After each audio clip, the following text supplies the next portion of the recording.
name is Kazia Amisa, and today I'll be talking about a theory in ethics. It's called ethics of care. Now, this theory emphasizes the importance of interpersonal relationships and the moral significance of care, compassion, and empathy within your moral decision making. It says that moral reasoning should not be abstract, rule-based, or centered solely on individual rights, but it should focus on how we care for others in the context of certain and specific relationships.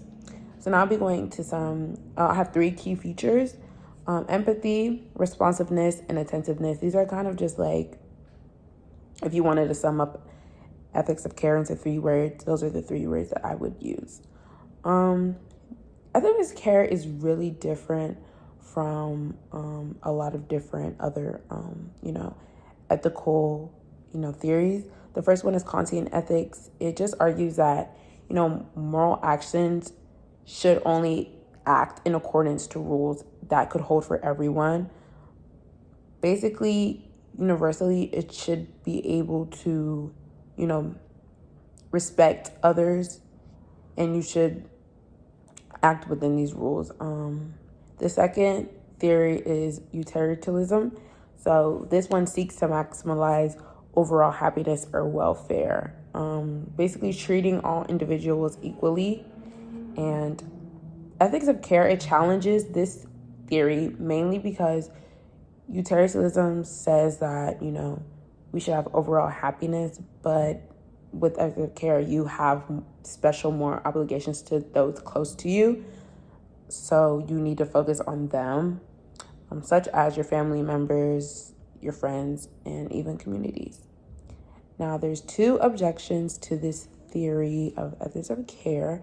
The first one is that they feel like some situations, or at least this theory, it reinforces gender stereotypes by referring to women's intuitions of care, empathy, compassion. Because when you think of women and you think of those characteristics, you hear those characteristics and you think of women, you think of how your mom is doing and your mom is caring. You don't really hear that for men. You can hear that for men, but for the most part, you really hear all that coming from women, or it's describing a woman. Another criticism is that it places emphasis on the caregiver rather than the recipient of the care. So you're prioritizing, the one that's getting the care over yourself. So it could overshadow the well-being of the person that's giving, the care, so the caregiver.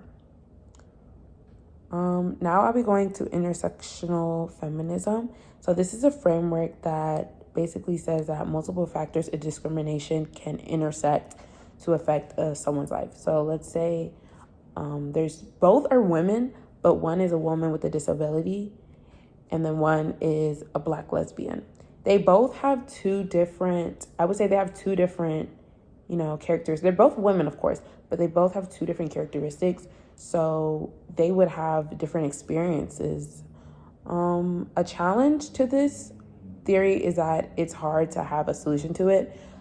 Because there's just so many different characteristics, it's hard to make one universal, applicable, solution to benefit everybody. So that's one, I'd say that's one challenge to that theory of intersectional feminism. And then just comparison within the 2, ethics of care is just a moral approach that focuses on the importance of your relationships and taking care of the people closest to you, like your friends and your family. It's about showing compassion. It's about understanding in personal situations. And then intersectional feminism is just looking at different aspects of a person's identity, such as, race, gender, class, and how they overlap to create a unique experience within their discrimination and their privilege.